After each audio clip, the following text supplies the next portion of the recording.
تو نہ نمازوں میں جان ہے نہ علم میں جان۔ آقا نے ساری گفتگو کی ہوئی ہے امت کی، کہو لوگ آئیں گے، علم بہت ہوگا، قرآن پڑھیں گے، یہ ہوگا، لیکن ان کے حلق تک ہوگا، نیچے نہیں جائے گا۔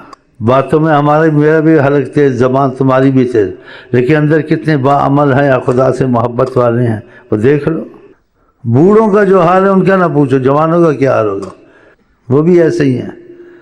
لکڑی ٹیڑھی ہو تو سایہ سیدھا ہو سکتا ہے؟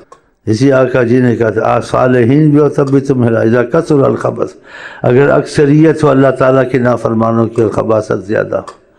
آپ بتائیں، نمازی زیادہ ہیں، فلم کار زیادہ ہیں، گلوکار زیادہ ہے، اداکار زیادہ ہے، بالر زیادہ ہے، کس چیز میں لوگوں کی رغبت زیادہ ہے؟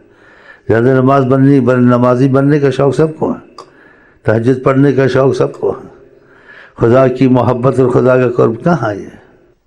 تو وقتی دنیا ڈھیل تو سب کو ہے، لیکن پھر ایک دن خدا نے سب کو اکٹھا کرنا اور سب فیصلے کرنے ہیں، جہاں نہ رشوت نہ سفارش نہ چاہے پائے نہیں چلے گا، رائی برابر نیکی رائی برابر برائی سامنے آئے گی۔ اور ان اعمال کے اثر دنیا میں بھی پڑتے ہیں، آخرت میں بھی پڑتے ہیں۔ اعمال کے حساب سے سارا قرآن دیکھ لو، ساری حدیثیں دیکھ لو، اور سب مانتے بھی اعمال کے حساب سے خدا حالات بدلتا ہے، دنیا کے بھی آخرت کے بھی۔ تو اعمال تو اچھے، حالات کیسے بدلیں گے؟ چاہے تم کمپنی لگاؤ، چاہے تم دوسرے ملکوں سے دوستی کرو، سرمایہ کاری کرو، کچھ بھی کرو، کوئی نہ کوئی مصیبت آ جائے گی، رنگ میں بھنگ پڑ جائے گا۔ باہر سے آدمی لاتے ہیں، جاپان سے لاتے ہیں، کہتے ہیں وہ ان کو اغوا کر کے لے گئے، کمپنی فیل ہو گئی یا کوئی اور مصیبت آ جائے گی، زلزلہ آ گیا، فلڈ آ گیا، آپس میں نا اتفاقی ہو گئی۔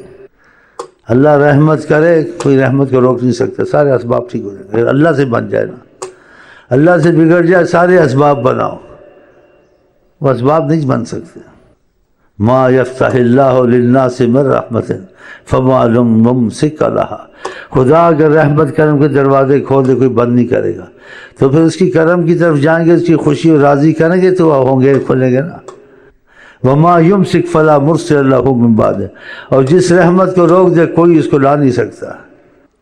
تو جب پتہ یہ کہ اللہ تعالیٰ کے ہاتھ میں سب کچھ ہے، پھر اللہ تعالیٰ کی مہربانی چاہیے، اللہ کی رحمت چاہیے، اللہ کا کرم چاہیے، اور اس طرف لے جانے والے ہم کو حضرت محمد مصطفیٰ ہیں۔